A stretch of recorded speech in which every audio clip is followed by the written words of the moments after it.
अस्सलाम वालेकुम। दुरूद शरीफ पढ़ लें।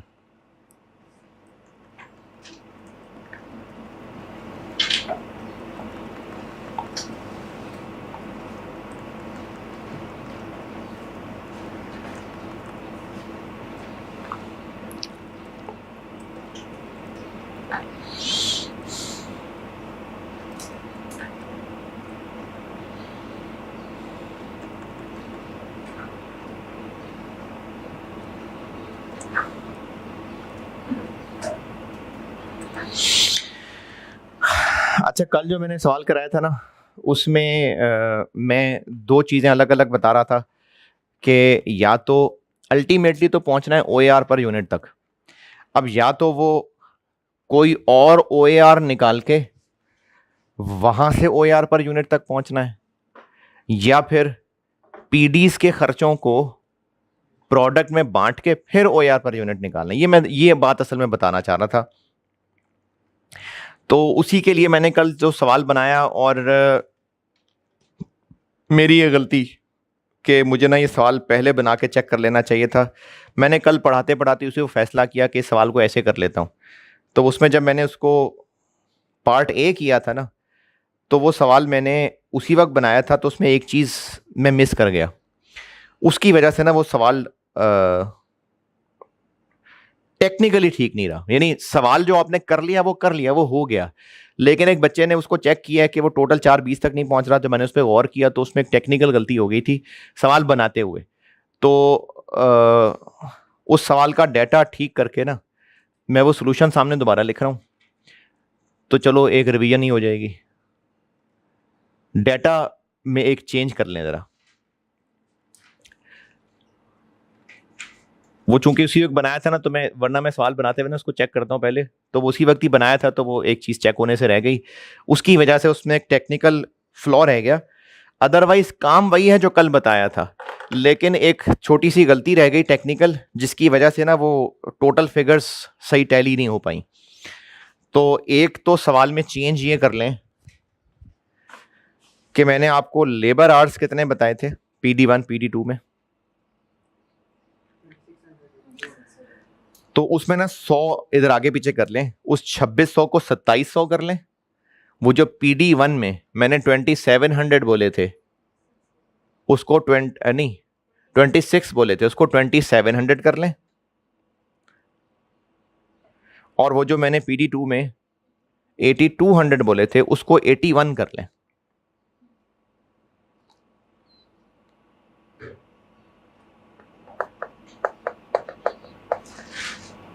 ठीक है।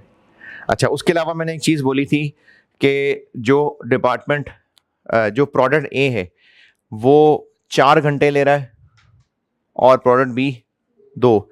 यहां पर एक गलती हो गई थी। वो सवाल उसी वक्त बनाया था, चूंकि मैं उसको उस तरह से सोच नहीं सका गहराई में।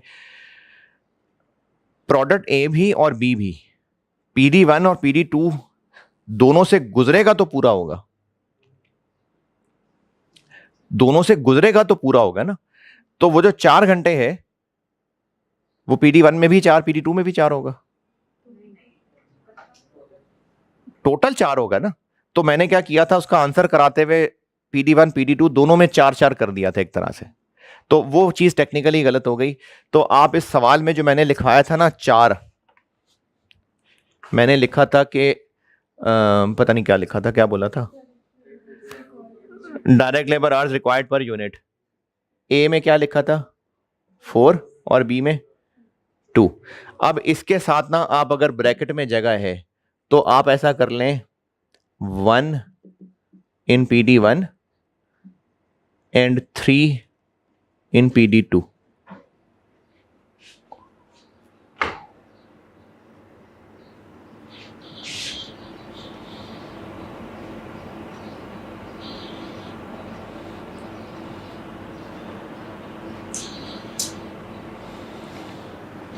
और इस 2 के साथ लिखें 0.5 in PD1 एंड कितना रह गया 1.5 in PD2।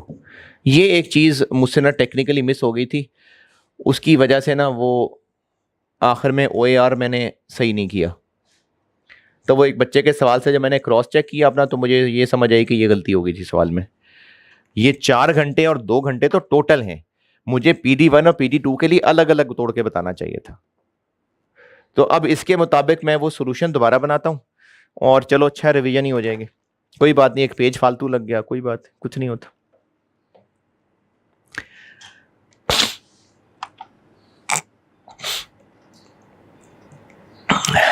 ये 2 चेंजेस कराई हैं मैंने। एक मैंने वो लेबर आवर्स 2600 से 2700 कर दिया और 8200 से 8100 कर दिए, और दूसरा ये जो मैंने पर यूनिट बताए थे ये उनका मैंने ब्रेकअप ब्रैकेट में बता दिया। ये वाली बात समझ आई जो मैं कह रहा हूं? PD1 2 से गुजरेगा तो पूरा होगा ना, तो पूरा 2 घंटे लेने हैं उसने। अब PD1 में थोड़ा और PD2 में थोड़ा, इसी तरह पूरा मुकम्मल होगा तो 4 घंटे लेगा, थोड़ा PD1 में थोड़ा PD2 में। रिक्वायरमेंट ए क्या थी कि हर PD का पहले OAR पर लेबर आर निकालें, फिर उसको यूज करके OAR पर यूनिट बनाएं। तो वो टेबल तो आप बेशक दोबारा ना बनाएं, लेकिन उसके आंसर को मैं आगे चेंज कर रहा हूं। बेसिस टोटल PD1 PD2 और SD।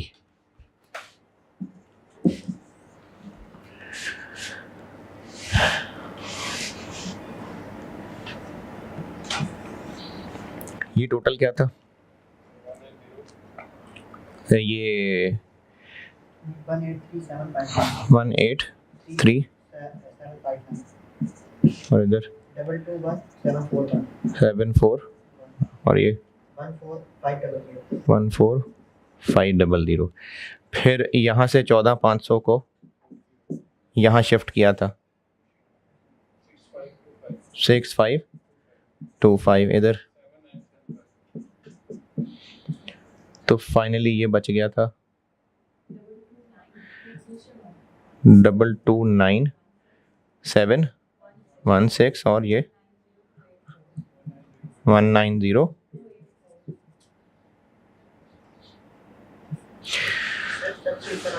इनडायरेक्ट लेबर को डायरेक्ट लेबर आवर्स में बांटा हुआ है, तो उसकी वजह से हाँ, दोबारा ही करना पड़ेगा यार। ये देखो ना, ऐसे काबिल बच्चे होते हैं ना क्लास में, तो फिर गलतियां पता चलती हैं। दोबारा सॉल्व करते हैं अभी। फाड़ दें वो पेज, दोबारा सॉल्व करते हैं। सॉल्यूशन गलत है सारा, दोबारा करते हैं। वो डायरेक्ट लेबर के बांटने वाली मिस्टेक हो जाएगी ना। तो सबसे पहले था इन डायरेक्ट लेबर, और इनडायरेक्ट लेबर को डायरेक्ट लेबर आवर्स में बांटा था, क्योंकि अवेलेबल में से डायरेक्ट लेबर आवर्स बेस्ट हैं। क्यों बेस्ट हैं? क्योंकि इनडायरेक्ट लेबर किसकी मदद कर रहे हैं? डायरेक्ट लेबर की। तो इसलिए डायरेक्ट लेबर आवर्स टोटल कितना था? 80,000। बांट दें डायरेक्ट लेबर आवर्स में 2700 और 8100 की रेशो में, 20,000 और 60,000। बाकी फिगर सही थी। क्या क्या था? रेंट है, ये फ्लोर पे बांटा था, फ्लोर एरिया 70,000 है, 28,000 कितना?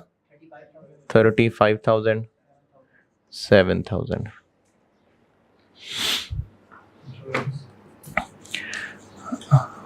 इंश्योरेंस, इसको नेट बुक वैल्यू पे बांटा था 50,000 27500 20,000 2500। फिर था पावर, इसको मशीन आर्ट्स पे बांटा था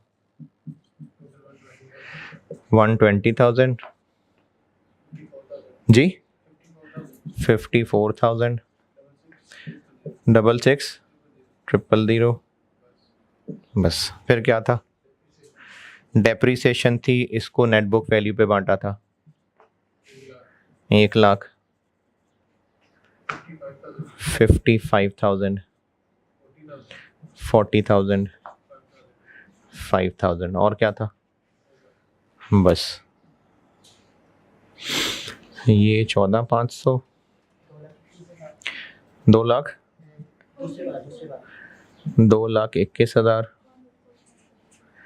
184,500। और सेकेंडरी अपॉर्चनमेंट मशीन आर्ट्स पे की थी,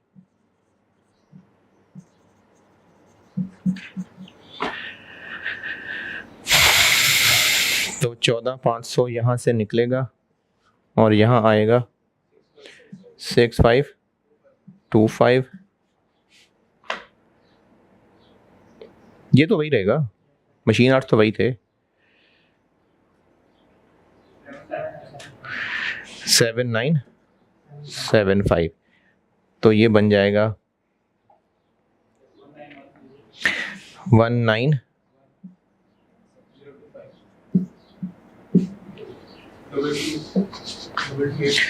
228, और इसकी बेस है डायरेक्ट लेबर आवर्स 2,700 और 8,100, तो OAR बन जाएगा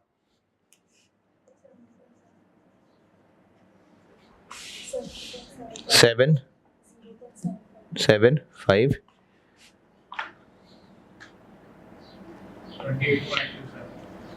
0.27।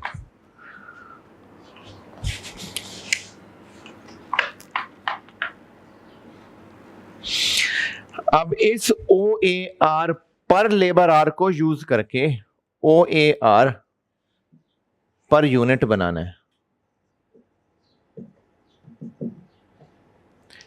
ए PD1 में कितना टाइम लगाएगा ए? 1 घंटा इनटू PD1 वाला,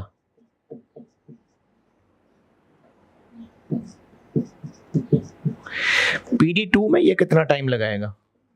3 घंटे इनटू PD2 वाला।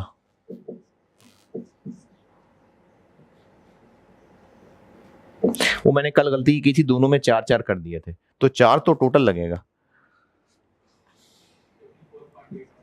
84.155।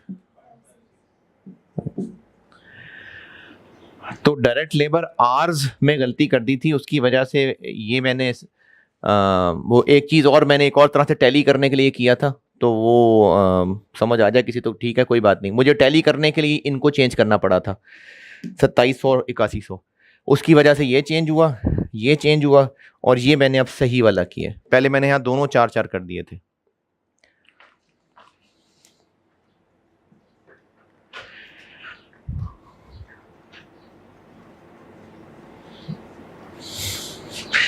ये PD1 में लगाएगा आधा घंटा इंटू 70.75, और ये PD2 में लगाएगा 1.5 घंटा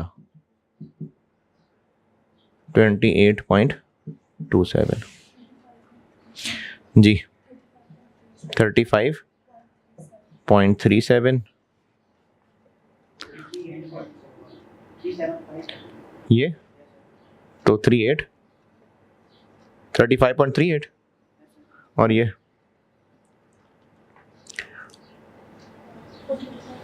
42.41,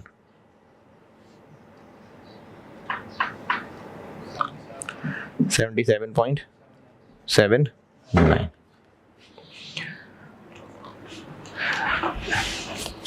इसमें पहले हर PD का OAR निकलेगा कोई ना कोई बेस पे, फिर उसको यूज करते हुए प्रोडक्ट का OAR पर यूनिट निकलेगा। एक ये तरीका है जो टेस्ट नहीं हुआ अब तक।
अच्छा, जो बच्चे रेगुलर सुनते हैं उन्हीं को ही फायदा होगा इस बात का, बाकी जो मेरी इस बात को सुनेंगे को 25-30 दिन बाद उनको तो कोई रेलिवेंट भी नहीं है। ग्रुप्स में ना मैसेजेस फ्लोट हो रहे हैं रेफरल टेस्ट के, तो बच्चे पूछ रहे थे ये क्या है हमारे लिए। ये चूंकि सबको एडवर्टाइज किया जा रहा है इसलिए आपके ग्रुप्स में आ गए। ये उन बच्चों के लिए होता है जिन्होंने ना कोई पेपर फेल किया और अब वो कहते हैं कि उस पेपर की हम खुद ही तैयारी करेंगे, तो वो फिर टेस्ट सेशन ज्वाइन कर लेते हैं। उन लोगों के लिए होता है, मतलब आप रेगुलर वालों के लिए नहीं है ये, क्योंकि उनमें जो टेस्टिंग की तरतीब चल रही होगी तो वो चैप्टर ही नहीं पढ़े होंगे हमने अभी तक। तो ये रेगुलर वालों के लिए नहीं है, यानी जिस सब्जेक्ट में आप रेगुलर पढ़ रहे हैं उसके लिए नहीं है, लेकिन किसी ना किसी बच्चे का कोई पेपर रहा होगा तो उसके हिसाब से वो कॉलेज एक जनरली एडवर्टाइज कर रहा होता है इस फैसिलिटी के बारे में। तो वो उन लोगों के लिए होता है जिनका कोई पेपर रहा हुआ है और वो उसको खुद तैयार कर रहे हैं और उसके लिए वो कोई टेस्ट देना चाह रहे हैं, वो उसकी चीज़ होती है, उसकी डिटेल होती है। वो अगर कोई देना हो तो पूछ लेना, लेकिन ये सब आवाम के लिए उस रेगुलर पेपर का नहीं होता है। ये मिटा दूं, नोटेड हैं जी। अच्छा चले, इधर जगह है बी। बी का आंसर भी चेंज हो जाएगा ऑब्वियसली, इसकी वजह से टोटल चेंज हो गए ना, तो बी का आंसर भी थोड़ा सा चेंज हो जाएगा। तो बी के आंसर में अब हम PD1 PD2 जहां तक पहुंच चुके 191,025,228, यहां से अब आगे चलते हैं। तो अब अगला टेबल बनेगा जिसमें ए और बी में हम बांट रहे होंगे। तो PD1 को बांटें किस रेशो में? 40-60। तो इस 191 को 40-60 में बांट दें।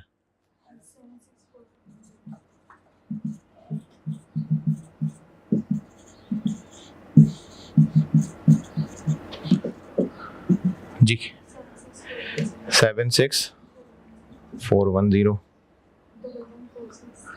114615 और PD2 को 30-70 में बांट दें। 228975 68693 160282। तो ये हो गया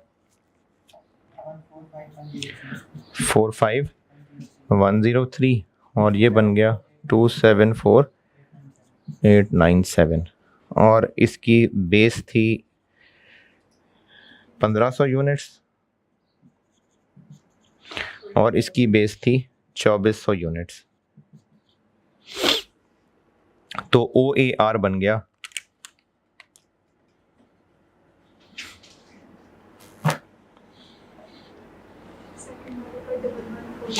114.5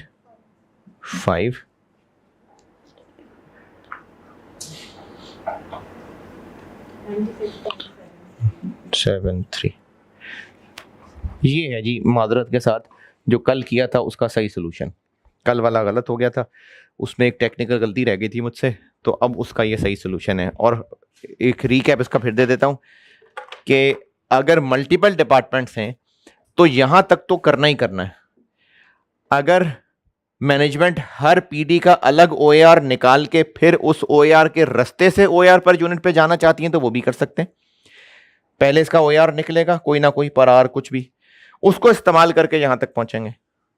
और दूसरा तरीका यह है कि हर PD में तो पहुंचना ही पहुंचना था, अब उसके बाद इस OAR की जहमत करने की जरूरत नहीं है। PD के खर्चों को प्रोडक्ट्स में बांटें और फिर उन प्रोडक्ट्स के जब ओवरहेड इकट्ठे कर लिए तो उनसे OAR पर यूनिट निकाल लें। मल्टीपल प्रोडक्ट्स का ये दो तरीके हैं, या तो पहले हर PD का अलग OAR निकालें फिर उसको यूज करते हुए प्रोडक्ट वाइज करें, या फिर PD के खर्चों को प्रोडक्ट वाइज बांट लें और फिर हर प्रोडक्ट का OAR पर यूनिट निकाल लें। इनमें से कौन सा तरीका है, इसकी सवाल में मिलेगी गाइडेंस। ये हो गया OAR मल्टीपल प्रोडक्ट्स हैं तो। अच्छा, अब OAR की ना एक ओवरऑल रिकैप देता हूं क्योंकि मैं अब आगे चलने लगा हूं। OAR साल के शुरू में एक रेट निकाला जा रहा है और मकसद क्या था इसकी जिंदगी का, ताकि हम प्रोडक्ट की कॉस्ट जान सकें। अब उसके लिए OAR निकालना है तो ओवरहेड्स को किसी ना किसी फैक्टर, किसी ना किसी बेस से लिंक करना पड़ता है। तो अगर मल्टीपल डिपार्टमेंट्स हों तो हमें प्राइमरी अपॉर्शनमेंट करनी पड़ती है इन ओवरहेड्स को सब डिपार्टमेंट्स में बांटना होता है किसी ना किसी बेहतरीन रेशो से। अब ये जो बेस्ट रेशो है ये सवाल के हिसाब से पता चलेगा। इसमें जनरल गाइडेंस बस 2-3 है कि जो भी खर्चा बिल्डिंग का होगा, बिल्डिंग का जो भी खर्चा होगा, चाहे वो बिल्डिंग की डेप्रिसिएशन हो, चाहे वो बिल्डिंग की सफाई हो, चाहे वो बिल्डिंग की रिपेयर मेंटेनेंस हो, चाहे वो बिल्डिंग की इंश्योरेंस हो, जो खर्चा भी बिल्डिंग का होगा, बिल्डिंग का डिपार्टमेंट से बेहतरीन ताल्लुक होता है फ्लोर एरिया, वो सारे फ्लोर एरिया पे जाते हैं। और उसके अलावा कोई खास जनरल बात नहीं बता सकता। मैंने फिर भी एक काम किया तो हुआ है। Page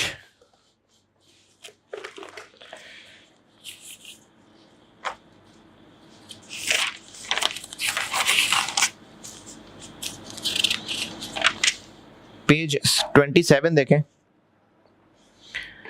page 27।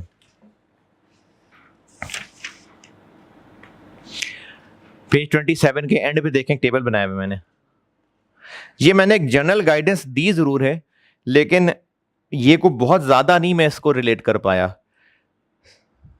बिल्डिंग के खर्चों को कर दिया और डेप्रिसिएशन को कर दिया। ये देख लें, अगर आपको कोई इसमें गाइडेंस हेल्प मिले तो इस टेबल को पढ़ के देख लें। अगर कोई हेल्पफुल लगे तो ठीक है, लेकिन ज्यादा बेहतर यह है कि उस सवाल के कॉन्टेक्स्ट में सोचना पड़ेगा। आप पढ़ लें इस टेबल को, इसमें देखिए शायद गाइडेंस हेल्पफुल हो। पढ़ के देख लें, कोई चीज पूछनी है तो पूछ लें आप जो लोग बैठे हैं सामने। लाइट पॉइंट्स होता है कि पंखे लाइटें कितने लगे हुए हैं। जैसे पंखे, ये जो इलेक्ट्रिसिटी का बिल था ये हम लोग बांट रहे थे फ्लोर एरिया, लेकिन अगर आपको लाइट पॉइंट्स ही बता दे कि कितने पंखे लाइटें लगे हुए हैं तो फिर किसकी बेस पे बांटेंगे? फिर लाइट पॉइंट की बेस पे बांटेंगे। ये लाइट पॉइंट्स का मतलब है।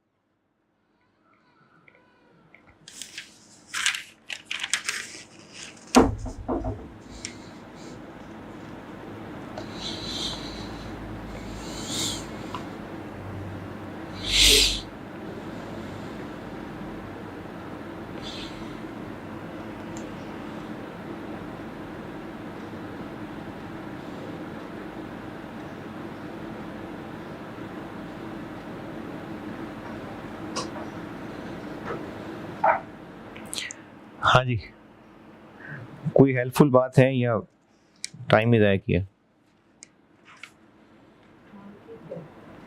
किस पे इख्तलाफ? कोई पढ़ना था तो इख्तलाफ होना नहीं। रिपेयर्स का ताल्लुक ना नेट बुक वैल्यू से इसलिए मुनासिब नहीं है क्योंकि महंगा एसेट ज्यादा रिपेयर होगा, इस बात से ज्यादा बेहतर है कि ज्यादा चलेगा तो ज्यादा रिपेयर होगा। तो इसलिए सवाल के अंदर मशीन आर्स ही ना हो, ये बहुत कम चांस होता है। तो मशीन आर्स तो हो ही जाते हैं। हाँ, किसी सवाल में मशीन आर्स हैं ही नहीं और दी ही नेट बुक वैल्यू है तो ठीक है, नेट बुक वैल्यू के रेशो में बांट लेंगे रिपेयर मेंटेनेंस को। तो अब ये जो प्राइमरी अपॉर्शनमेंट, इसमें आपने इन खर्चों को बांटना है, लेकिन ये सवाल के हिसाब से देखना है कि इनमें से कौन सी बेसिस बेस्ट है। सेकेंडरी अपॉर्शनमेंट, सेकेंडरी अपॉर्शनमेंट को पढ़ाते हुए मैंने आगे फिर 3 मसाइल बांटे थे। सेकेंडरी अपॉर्शनमेंट क्या थी? जब प्राइमरी अपॉर्शनमेंट कर ली, सारे ओवरहेड्स बंट के पीडीज और एसडी में आ गए, तो सेकेंडरी अपॉर्शनमेंट ये थी कि यहां से खाली करके पीडीज में आना है। अब इसमें मैंने 3 मसले बताए थे। एक मसला ये बताया था कि, बल्कि ये मसले मैंने शुरू ही यहां से किए थे कि एक से ज्यादा एसडी हो तो उनमें फिर किस एसडी को पहले लिखना है। तो पहला मसला ये बताया था, जो कि मसला ही नहीं था, कि सब एसडीज एक दूसरे को सपोर्ट नहीं कर रहे, सारे कर ही पीडीज को रहे हैं। तो इसका हल ये था जिस मर्जी एसडी को पहले लिखें। फिर दूसरा मसला ये बताया था कि कुछ एसडीज एक दूसरे को सपोर्ट कर रहे हैं लेकिन 2 वे नहीं है, 1 वे है। तो उसका हल ये बताया था कि जो एसडी सबसे ज्यादा नेक है, सबसे ज्यादा दयालु है, सबसे ज्यादा बांट रहा है, पहले उसकी बारी, फिर उसके बाद, फिर उसके बाद, फिर उसके बाद। और तीसरा मसला यह था कि एसडीज आपस में कैच कैच खेल रहे हैं, तो उसका हल था रिपीटेड डिस्ट्रीब्यूशन या साइमल्टेनियस इक्वेशन मेथड। और ओएआर निकालने के बाद अब वो नहीं, सेकेंडरी अपॉर्शनमेंट करने के बाद फिर ओएआर निकलता है। तो ये थे सारे जहां पर हम मल्टीपल डिपार्टमेंट्स और सिंगल प्रोडक्ट ले रहे थे। और कल मैंने बताया कि अगर प्रोडक्ट्स भी एक से ज्यादा हो जाएं तो 2 हल हैं, या तो कोई अलहदा ओएआर निकलवा के बाद में उसको पर यूनिट करवाया जाए, या फिर डिपार्टमेंट्स का ओएआर निकालने की जहमत ना की जाए और एक बार जब सेकेंडरी अपॉर्शनमेंट कर लें तो फिर उन डिपार्टमेंट्स के खर्चों को प्रोडक्ट में बांट दें, और जब प्रोडक्ट में बंट जाए फिर OAR पर यूनिट निकल आए। ये है अब तक जो हमने पढ़ा। और इस चैप्टर के मैंने कुछ हिस्से किए थे, जिनमें से पहला हिस्सा करा रहा था, हम कैलकुलेशंस कर रहे थे ईयर स्टार्ट पे। बस अब वो हो गया, बहुत बहुत प्रैक्टिस भी कर ली। अब आते हैं दूसरे हिस्से पे।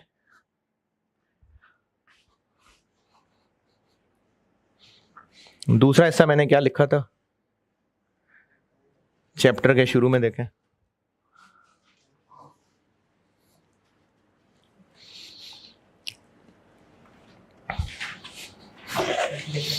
कैलकुलेशंस एट एंड, कि अब साल एंड हो गया है और अब हम कुछ कैलकुलेशंस करना चाह रहे हैं।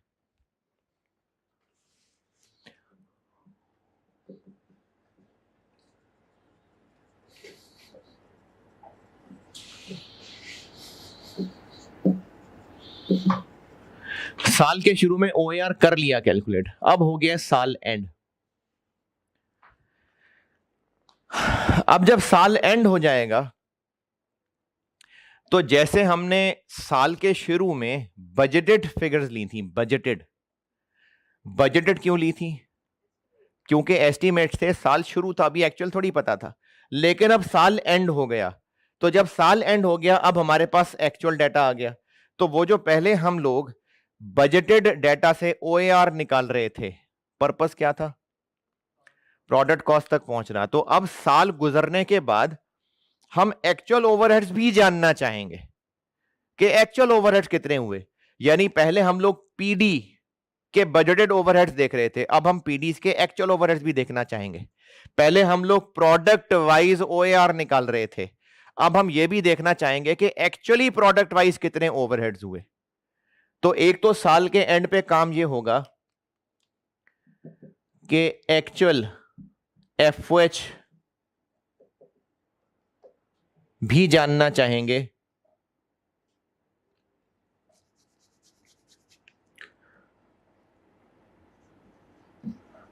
For each PD, for each product. साल के एंड पे मैनेजमेंट ये जानना चाहेगी कि हमें हर PD में, जिसमें पहले हमने बजटेड सोचा था, तो अब इन द एंड असल क्या हुआ। तो वो हर PD के लिए भी एक्चुअल ओवरहेड जोड़ना चाह रहे होंगे और हर प्रोडक्ट के लिए भी जानना चाह सकते हैं। यानी अगर सिंगल प्रोडक्ट का सवाल है तो ये, और अगर मल्टीपल प्रोडक्ट का सवाल है तो ये। अब इसमें करने वाले काम वही सारे हैं जो पहले सीखे थे, सिर्फ फर्क क्या पड़ा कि पहले जो हम सब काम कर रहे थे उसमें फिगर्स सब एस्टिमेटेड थी, अब सारी फिगर्स एक्चुअल होंगी। तो सब कुछ वही है, सेम कैलकुलेशंस।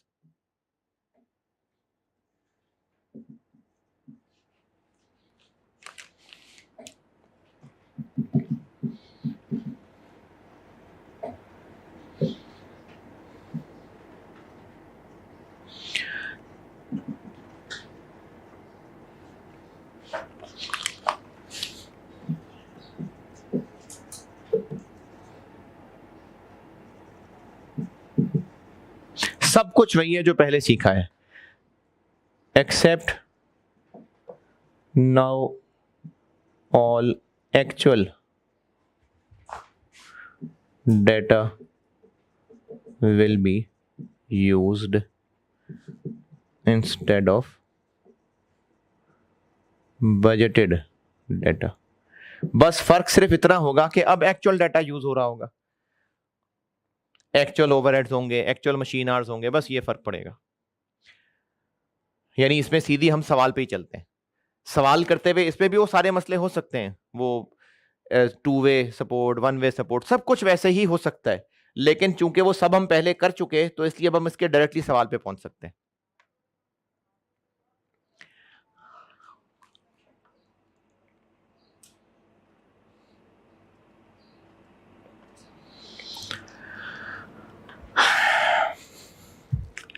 फिर इसके अलावा साल के एंड पे एक और चीज कैलकुलेट की जाती है, और वो जो एक और चीज मैं बता रहा हूं इस पे हम लोग दोबारा बात करेंगे जब मैं वेरिएंस एनालिसिस पढ़ाऊंगा। अभी आप इसको सिर्फ फार्मूले की हद तक रख लेना, वेरिएंस एनालिसिस पढ़ते हुए हम इस पे दोबारा बात करेंगे। और ना सिर्फ वेरिएंस एनालिसिस, उससे पहले एक और चैप्टर मार्जिनल एब्जॉर्प्शन पढ़ाना है, उसमें भी ये बात आएगी। तो ये मल्टीपल चैप्टर्स में आगे बात आनी है। अभी फिलहाल सिर्फ इसको फार्मूले की हद तक ले लेते हैं। Applied overheads. अच्छा, ऐसा नहीं कि मैं इसको समझा ही नहीं रहा, समझा रहा हूं, लेकिन अगर अभी कच्चा कच्चा रह जाए तो अगले चैप्टर्स में इसने फिर होना है डिस्कस। अप्लाइड ओवरहेड्स, साल के शुरू में जो कैलकुलेशंस थी उनमें ओएआर था, वो हो गया, बहुत प्रैक्टिस हो गई। अब मैं आ गया हूं साल के एंड पे क्या करते हैं। तो साल के एंड पे मैनेजमेंट ये जानना चाहती है कि वो जो हम शुरू में अंदाजे लगा रहे थे कि बजटेड पीडीज में कितने खर्चे होंगे, प्रोडक्ट के लिए कितने होंगे, अब हमारे पास असल पिक्चर है, हम वो भी जानना चाहते हैं। तो असल ओवरहेड भी मैनेजमेंट जानना चाहेगी। वो कैसे कैलकुलेट करना है, सवाल में क्या क्या होगा, सारी वही मेहनत है जो पहले सीखी है, बस सिर्फ फर्क ये है कि अब डाटा एक्चुअल होगा। फिर एक और काम पीरियड एंड पे मैनेजमेंट जानना चाहती है, उसको कहते हैं अप्लाइड ओवरहेड। इसको क्यों जानना चाहते हैं? इसको अकाउंटिंग के लिए जानना चाहते हैं।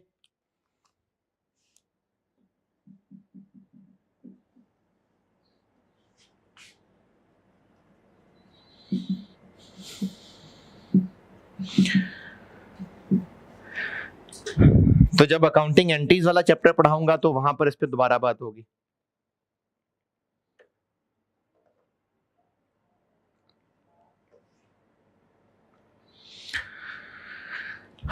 अप्लाइड ओवरहेड्स का कॉन्सेप्ट ये बता रहा हूं, फार्मूला लिख देता हूं और उसका कॉन्सेप्ट बता रहा हूं, और वो कॉन्सेप्ट आप अगर अपने अल्फाज में लिखना चाहें तो लिख लेना, ना लिखना चाहें तो मर्जी है ना लिखना।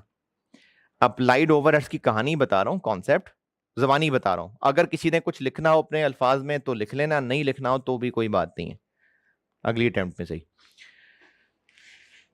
अप्लाइड ओवरहेड्स का कॉन्सेप्ट बता रहा हूं। अप्लाइड ओवरहेड्स का कॉन्सेप्ट यह है कि हमने साल के शुरू में एक ओएआर निकाला था, और वो ओएआर निकाला था 1200 रुपए पर यूनिट। क्या इंटरप्रिटेशन थी कि हमने साल के शुरू में जो बजट किया है, तो हमारा अंदाजा यह है कि एक यूनिट बनेगा तो 1200 रुपए के ओवरहेड्स आएंगे। अब साल खत्म हो गया, और साल खत्म होने पे जो एक्चुअल ओवरहेड्स आए पर यूनिट नहीं, जो एक्चुअल ओवरहेड्स हुए वो हुए 1,40,000 रुपए, और एक्चुअल में हमने पूरे साल में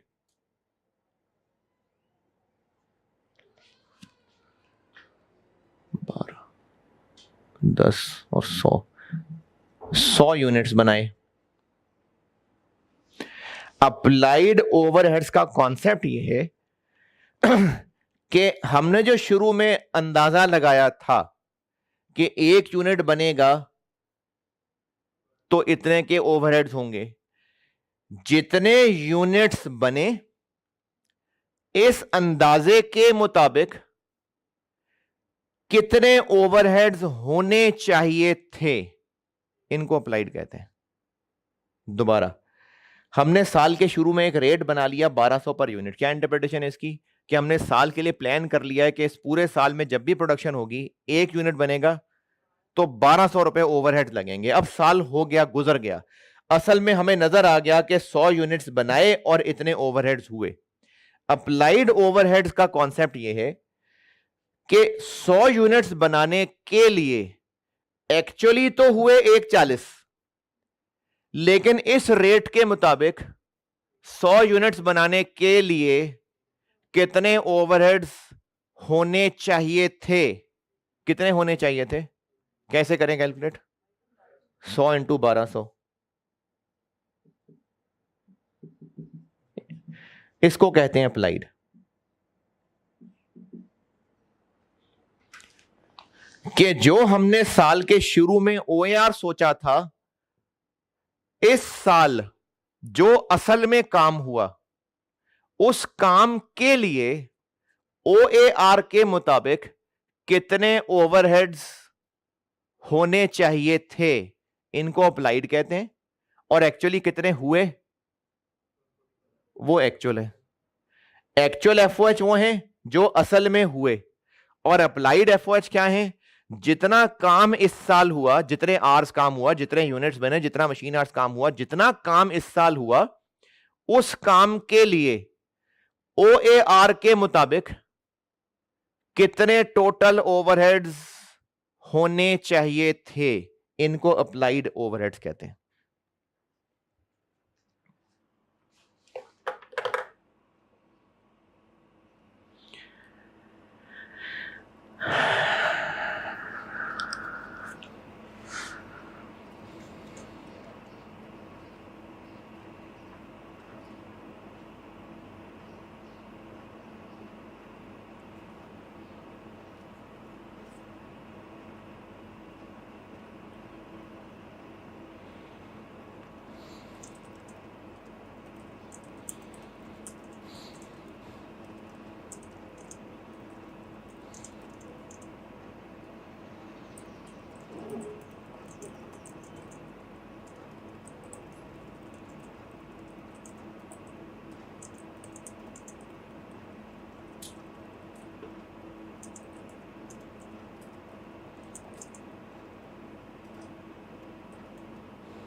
लिखा अगर कोई अपने अल्फाज में लिख रहे थे तो। अच्छा, इसका फार्मूला क्या है? ये बना ही लिया आपने फार्मूला। 1,20,000 कैसे निकला? OAR इनटू, अच्छा अब अगर OAR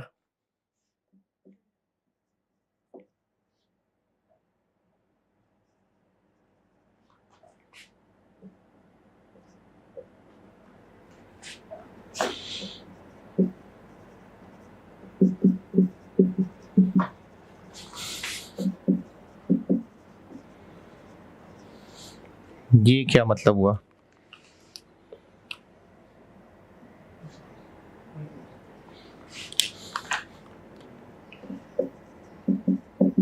हाँ जी, क्या मतलब इस बात का? अगर OAR पर लेबर आर है तो into actual total labour hours for the year. अगर OAR पर मशीन आर है तो actual total machine hours for the year. ये अप्लाइड है, और अप्लाइड का इस्तेमाल होता है डबल एंट्रीज के लिए, और आपको अभी फिलहाल इसके सवालों में कैलकुलेशन की हद तक ही बता रहा हूं। और इन दोनों में यानी 1,40,000 और 1,20,000 में डिफरेंस भी हो सकता है। जो हमने सोचा था उसके मुताबिक जो होना चाहिए था अप्लाइड, और जो एक्चुअली हुआ एक्चुअल, डिफरेंस भी हो सकता है। उस डिफरेंस को कहते हैं अंडर या ओवर अप्लाइड। तो तीसरी चीज जो कैलकुलेट हो सकती है वो अंडर या ओवर अप्लाइड है। और अब करते हैं इनकी प्रैक्टिस।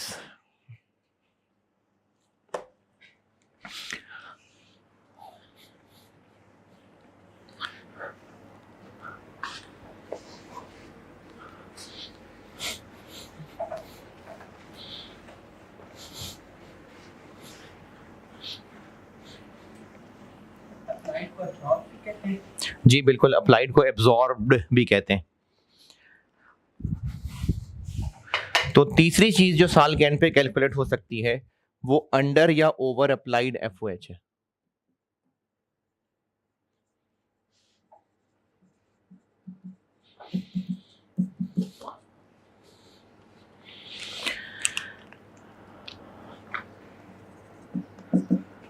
अप्लाइड एफओएच,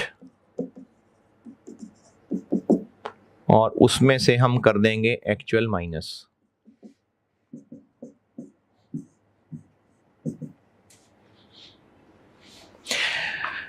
अच्छा, ये ना कम इंपॉर्टेंट, वैसे तो मैंने लिख दिया अप्लाइड में से एक्चुअल माइनस, आप ऐसे ही कर लें, लेकिन ये कम इंपॉर्टेंट है कि किस में से क्या माइनस करना है। इसमें से इसको माइनस कर दें चाहे एक्चुअल में से इसको माइनस कर दें, ये तरतीब इंपॉर्टेंट नहीं है। इंपॉर्टेंट बात यह है कि अप्लाइड अगर एक्चुअल से ज्यादा हुआ तो वो आंसर ओवर अप्लाइड है, और अगर अप्लाइड एक्चुअल से कम हुआ तो वो अंडर अप्लाइड। यानी फैसला मैं प्लस माइनस की बेस पे नहीं कर रहा, वो तो चलो मैंने वैसे ही लिख दिया है, मैंने अप्लाइड ऊपर लिखा है, एक्चुअल उसमें से माइनस कर रहा हूं। आंसर पॉजिटिव आया तो वो ओवर अप्लाइड है, नेगेटिव आया तो अंडर अप्लाइड है। लेकिन बात पॉजिटिव नेगेटिव की नहीं है, बात यह है कि अप्लाइड अगर एक्चुअल से ज्यादा है तो उस डिफरेंस को ओवर अप्लाइड कहेंगे, और अप्लाइड अगर एक्चुअल से कम है तो उस डिफरेंस को अंडर अप्लाइड कहेंगे। तो आप साल के एंड पे जो एग्जाम क्वेश्चन में टेस्टिंग हो सकती है वो ये तीन चीजें, एक्चुअल ओवरहेड्स, अप्लाइड ओवरहेड्स और अंडर ओवर अप्लाइड ओवरहेड्स। अच्छा, और सवाल बड़ा जामे किस्म का सवाल हो सकता है कि आपसे सिर्फ अंडर ओवर अप्लाइड पूछा हो, तो फिर एक्चुअल भी निकालना पड़ेगा, अप्लाइड भी निकालना पड़ेगा, और जामे सवाल हो सकता है कि ओएआर भी ना दिया हो,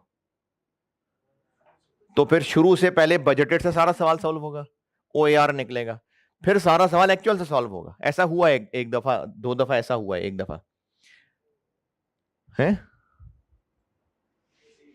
नहीं नहीं, सीफैब में नहीं होगा, इधर ही होगा जो भी होगा, सीफैब में नहीं है ये। नहीं नहीं, वो फिर आइटम्स कम होंगी ना। तो साल के एंड पे एक्चुअल ओवरहेड्स, अप्लाइड और इनका डिफरेंस अंडर ओवर अप्लाइड। चलें अब करते हैं इसकी practice.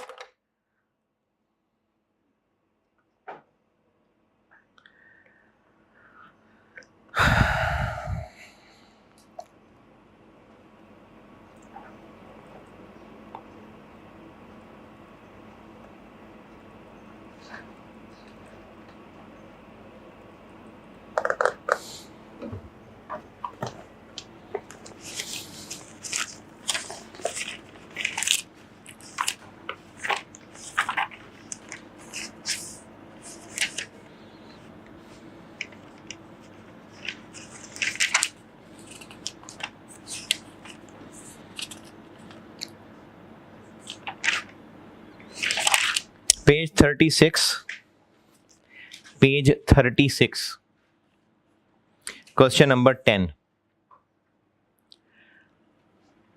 RT limited, RT limited, ये है ऑटम 2009 का सवाल। अच्छा, इसके सवाल में मैंने थोड़ी सी अमेंडमेंट की हुई है, तो जो इससे पहले जिनके पास ये वाली बुक नहीं है, देखो ये वाली बुक नहीं है ना, तो फिर मसले रहेंगे बार बार, तो इसमें मैंने अमेंडमेंट कर दी हुई है। पहले जो पैक वाला सवाल, पैक की बुक में जो सवाल था उसमें कुछ और चेंजेस थी, वो जो जिन्होंने मुझसे पढ़ा था मैंने वो चेंजेस करवाई थी, जिन्होंने मुझसे नहीं पढ़ा था उसमें वो और फिगर्स होंगी। तो इसलिए जिनके पास ये बुक नहीं है वो खरीद लेते हैं यार, फिर जो बार बार जहां जहां चेंजेस हैं वो पिक्चर मांगते फिरेंगे। चलें ठीक है, जिसने फिर भी नहीं खरीदनी वो इस सवाल की पिक्चर ले लेना किसी से। तो page 36 question number 10, RT limited के नाम का सवाल है, ऑटम 2009। पढ़ ले, मैं करता हूं बोर्ड पे, और इसका आसान वर्जन होमवर्क दे दूंगा।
ये पॉज करना यार।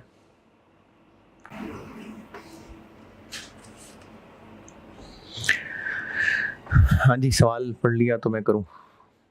अच्छा, अब इस सवाल में ना टेबल में देखें तो रश मचा हुआ है काफी सारा, और ये 2009 में सवाल आया था और नंबर तो 12 है, लेकिन ये सारा कुछ ही था इसके अंदर।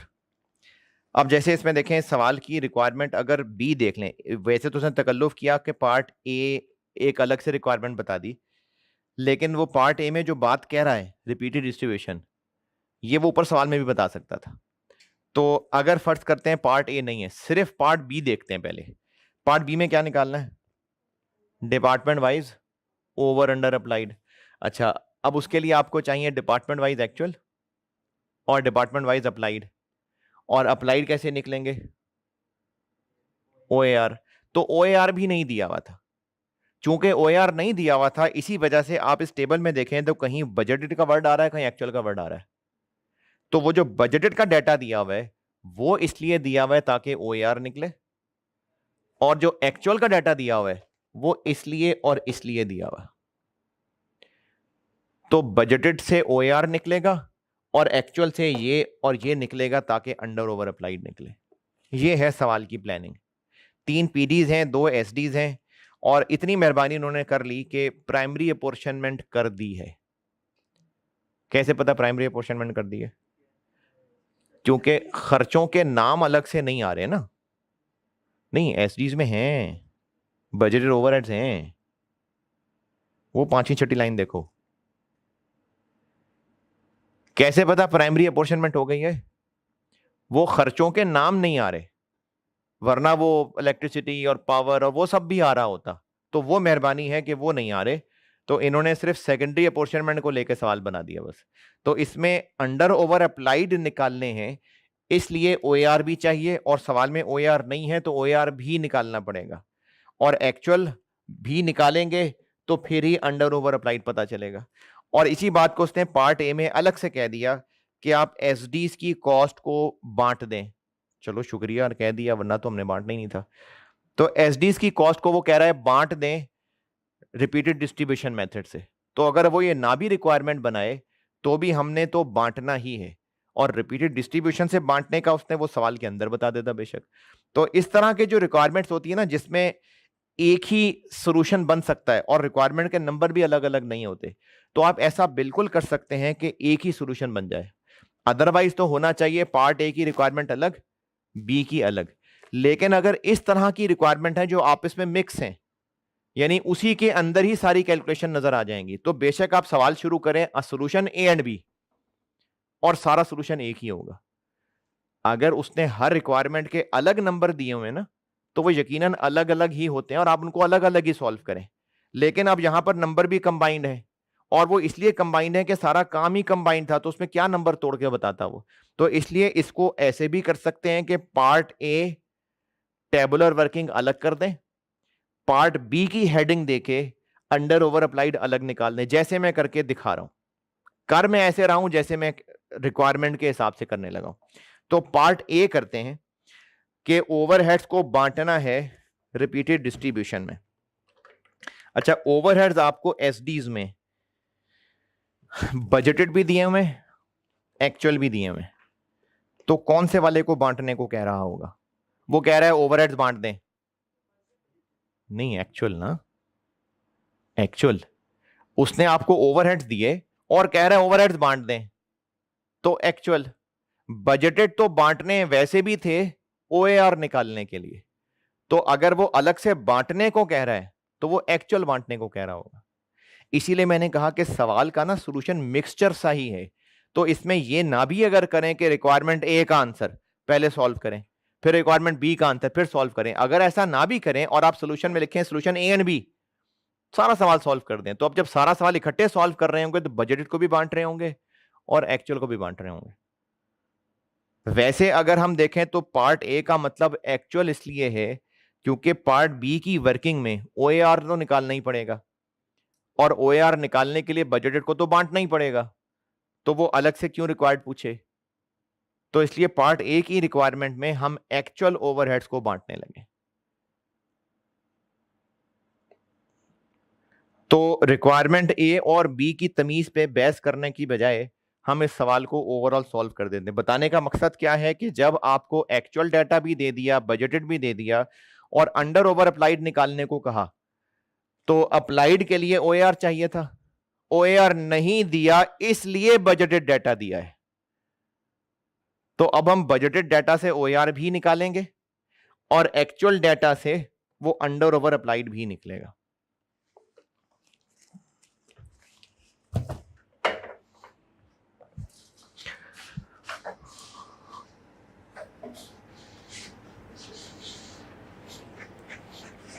अच्छा, कल एक सवाल और करा दूंगा, उसके बाद ये चैप्टर बहुत है, एक या दो देखूंगा, लेकिन बस कल बहुत है ये chapter.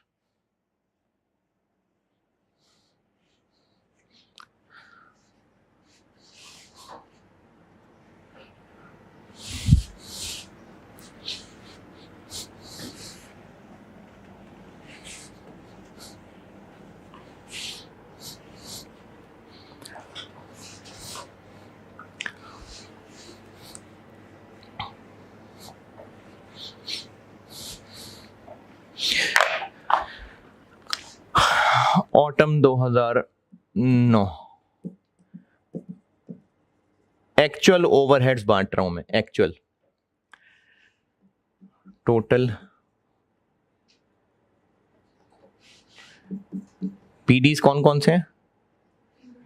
PD1, PD2, PD3, SD1, SD2 और रुपीज इन थाउजेंड्स दिए हुए। तो प्राइमरी अपॉर्शनमेंट कर देने के बाद, बल्कि इसकी जरूरत ही नहीं थी, प्राइमरी अपॉर्शनमेंट कर देने के बाद आपको टोटल एक्चुअल ओवरहेड्स। अच्छा, ये सवाल का जो रश है ना, जरा ये भी बता दूं, बजटेड मशीन आवर्स भी दिए हुए, एक्चुअल मशीन आवर्स भी दिए हुए, बजटेड लेबर आवर्स दिए हुए, एक्चुअल लेबर आवर्स दिए हुए, बजटेड मटेरियल कॉस्ट दी हुई है, एक्चुअल मटेरियल कॉस्ट दी हुई है। क्यों दी हुई है वो आगे आके देखें, हिंट मिलता है शायद। बजटेड ओवरहेड्स दिए हुए और एक्चुअल ओवरहेड्स दिए हुए, यानी machine hours, labour hours, material cost और ओवरहेड्स, ये बजटेड भी दिए हुए और एक्चुअल भी दिए हुए। तो हम इस वक्त बांटने लगे हैं एक्चुअल ओवरहेड्स को। तो एक्चुअल ओवरहेड्स PD1 के कितने हैं जो प्राइमरी अपॉर्शनमेंट करने के बाद दे दिए हैं? 1 2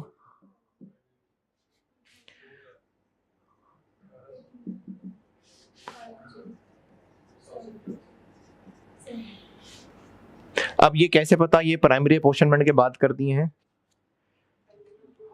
क्योंकि वो ओवरहेड्स अलग अलग आइटम्स नहीं दी हुई हैं। सेकेंडरी अपॉर्शनमेंट रिपीटेड डिस्ट्रीब्यूशन है। अच्छा, कैसे पता 2 वे है? क्योंकि आपको जो एसडीज को बांटने की परसेंटेज बताई है, तो SD1 का SD2 में जा रहा है और SD2 का SD1 में आ रहा है, इसलिए वो बताएगा सवाल में कि रिपीटेड डिस्ट्रीब्यूशन है या साइमल्टेनियस इक्वेशन है। तो रिपीटेड डिस्ट्रीब्यूशन है। तो पहले बांट लेते हैं जिसको मर्जी। चलो SD1 को बांट लेते हैं। SD1 को बांटना है किस रेशो में? 20, 30, 40, 10। और SD1 से खाली कर लेंगे हम 500, यहां आएगा 50, यहां आएगा 100, यहां आएगा 150 और यहां आएगा 200। फिर करते हैं SD2 को खाली। SD2 को खाली करना है 30, 40, 20, 10।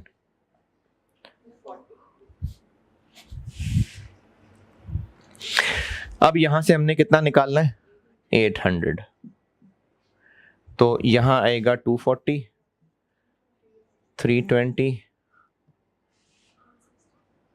160 और 80। अब आ गया SD1 में 80, तो वहां से 80 निकाल देते हैं।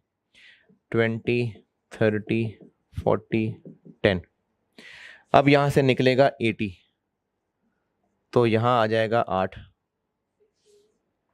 16, 24 32।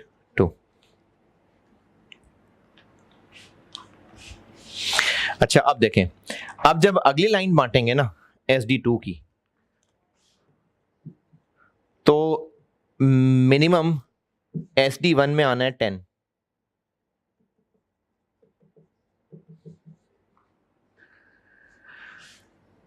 तो आप यहां से जब इधर 10% बांटेंगे तो 0.8 आ जाएगा, और फिर 0.8 आगे फिर मजीद पॉइंट्स में चला जाएगा। तो आप इसको इसी लाइन में भी क्लोज कर सकते हैं,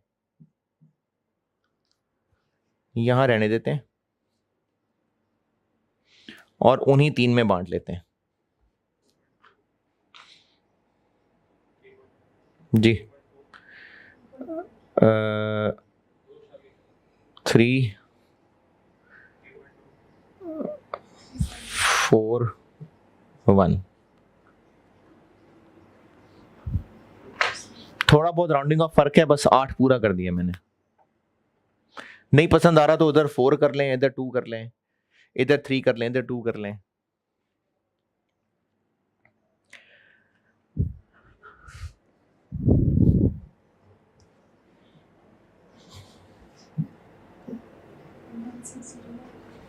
कितना 1609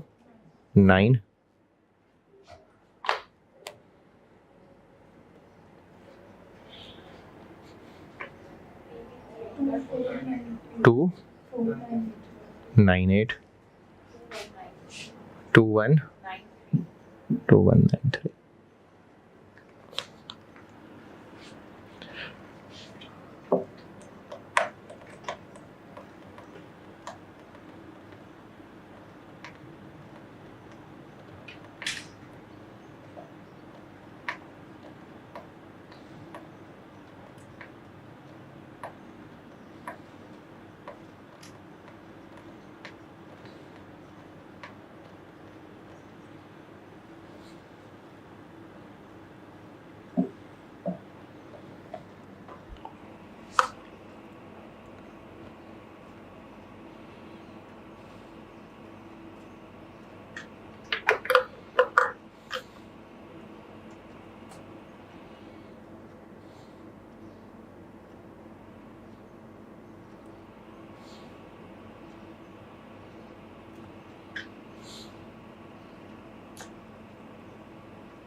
अच्छा अब इसमें एक सवाल हो सकता है कि उसने कहा कि एक्चुअल ओवरहेड्स एलोकेट कर दें, और एलोकेट करने के लिए उसने कह दिया कि एसडीज को रिपीटेड डिस्ट्रीब्यूशन से बांटना है, पार्ट ए। तो इससे यह पता चल रहा है कि एक्चुअल ओवरहेड्स भी समेट के पीडीज में लाने हैं।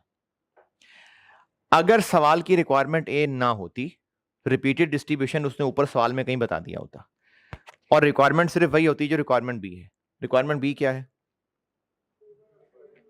ओवर और अंडर अप्लाइड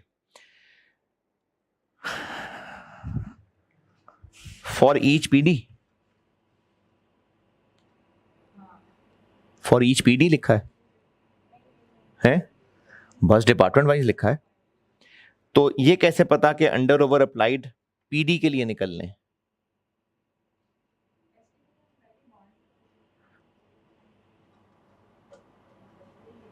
अच्छा चले, थोड़ा जल्दी डायलॉग बोल दिया मैंने। OAR निकालते हैं, OAR करते हैं कैलकुलेट। OAR के लिए कैलकुलेशन के लिए क्या करना पड़ेगा? यही टेबल, लेकिन अब वैल्यूज कौन सी यूज करनी है? बजटेड।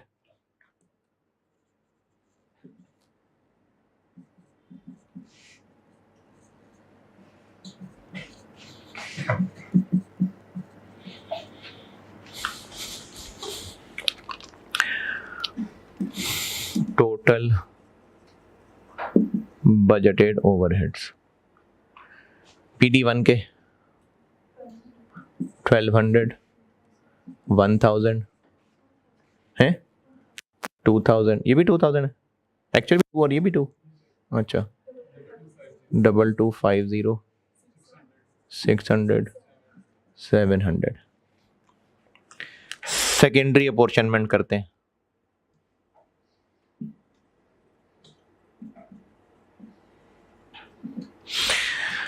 रिपीटेड डिस्ट्रीब्यूशन है, SD1 20, 30, 40, 10। तो यहाँ से निकलेगा 600, यहाँ आएगा 60, यहाँ आएगा 120, 180, 240। फिर SD2, SD2 बांटना है 30, 40, 20, 10। यहाँ से निकलेगा 60, यहाँ आ जाएगा 760, यहाँ आ जाएगा 76, 228, 304, 152। फिर बांटते हैं SD1 20, 30, 40, 10। यहाँ से निकलेगा 76, यहाँ आ जाएगा 8, 15, 23, 30। हो गया पूरा? हाँ हो गया। और फिर बांट देते हैं SD2 को, और ये तो वही 8 ही आ गया, तो यहाँ से 8 निकल गया, यहाँ रहने देते हैं, इधर 3, इधर 4, इधर 2, 1, 40, 20, 10।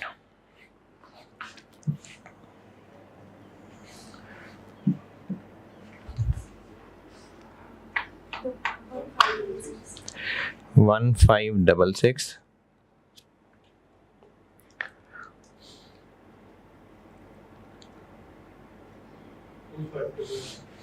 2511,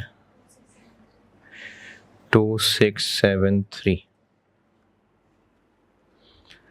और OAR निकालना है, तो OAR की बेस क्या, हर कॉलम का अलग अलग बताया हुआ है।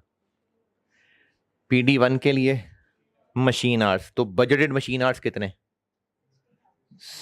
60,000 मशीन आवर्स। PD2 की बेस लेबर आवर्स कितने हैं, बजटेड लेबर आवर्स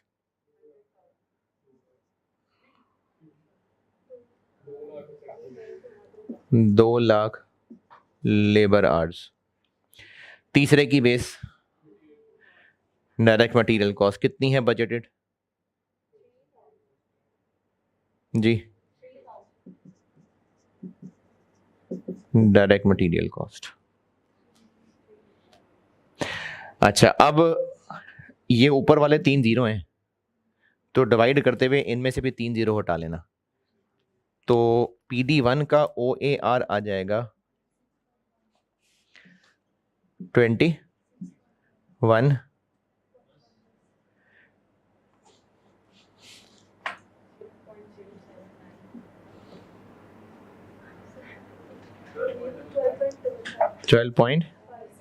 12.56। और इसका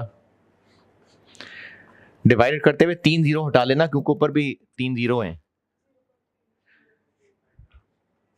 अगर बेस मटेरियल कॉस्ट हो तो आंसर किस में आता है, परसेंटेज में, तो 89.11%।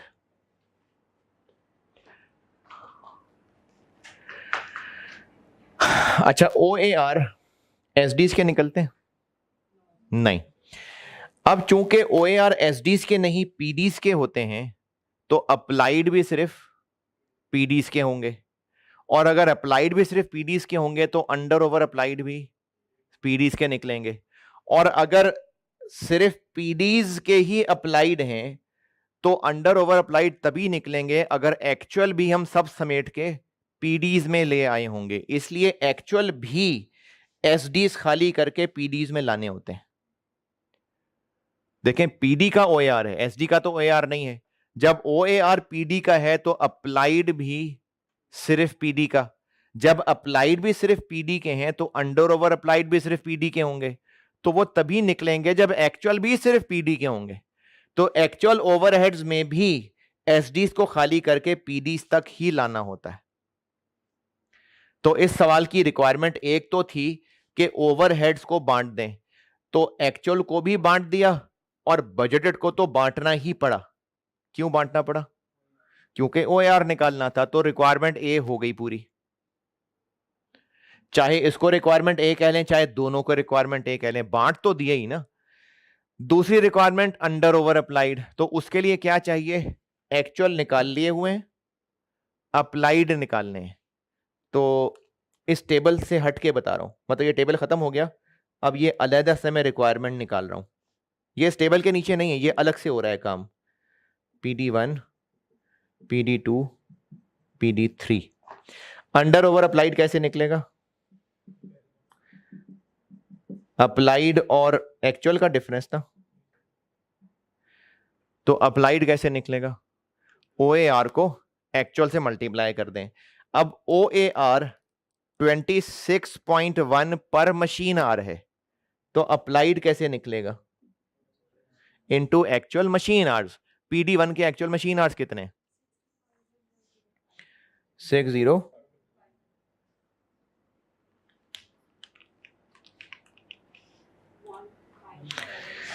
1579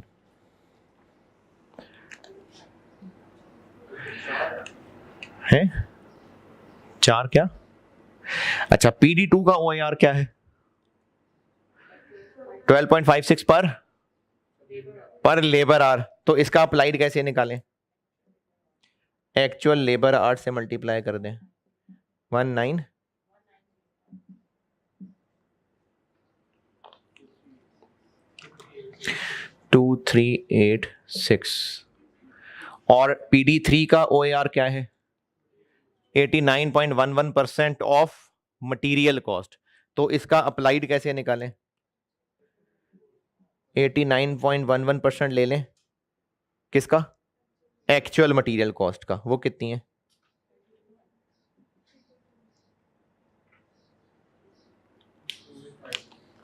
जी 2852। ये हो गए अप्लाइड और एक्चुअल, ये अभी निकाले हुए हैं। 1609, 2498 और 2193। और अप्लाइड में से एक्चुअल माइनस कर दें।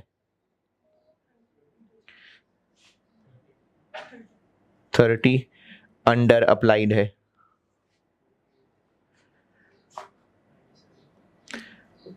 अंडर अप्लाइड है 65 ओवर अप्लाइड। ये थी इस सवाल की रिक्वायरमेंट।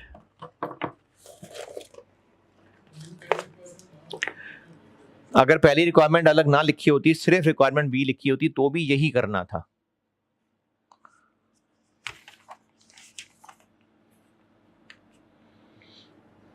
अच्छा, ये फिगर्स में कुछ गड़बड़ लग रही है मुझे।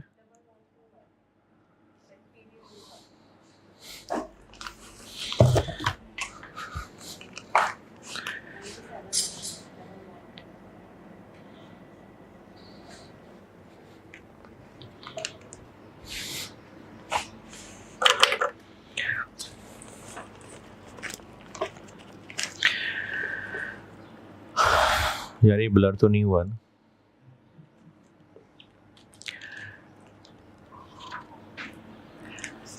अच्छा जी, एक सवाल तो होमवर्क कर ही लेंगे, तो वो आप कर दीजिए। पेज 32।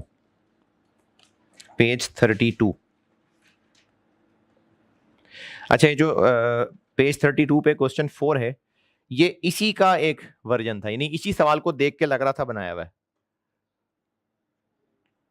पेज 32 क्वेश्चन नंबर 4, ओपल इंडस्ट्रीज लिमिटेड, ये ऑटम 2017 अटेम्प्ट का क्वेश्चन 3 था। इस सवाल पे गौर करें जरा। 2 पीटीज हैं, 2 एसडीज हैं। पहले टेबल में बजटेड डाटा भी दिया हुआ है, एक्चुअल डाटा भी दिया हुआ है, और दूसरे टेबल में वो सेकेंडरी पोर्शन ने बता दिया, और रिक्वायरमेंट भी देखें वही दोनों है।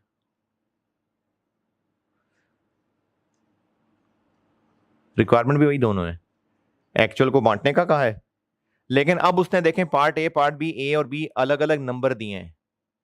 तो अब तमीज ये है कि आप ए अलग सॉल्व करें, बी अलग सॉल्व करके दिखाएं। तो ये इसी को ही देख के बनाया हुआ था सवाल, लेकिन सिर्फ इसके अंदर एक मेहरबानी ये थी कि उसने OAR निकालने में ना ये मेहनत कम कर दी थी, और आपको ये फिगर्स दी हुई है। बस ये सिर्फ इसमें बचत हुई है, तभी 12 में से 8 नंबर हो गए। उसने आपको ये पूरा टेबल नहीं बनवाना, ये फिगर्स उसने डायरेक्टली बता दी हैं। बाकी बिल्कुल यही सवाल है, ये सवाल होमवर्क है। चलो जी, कॉस्ट, अल्लाह हाफिज।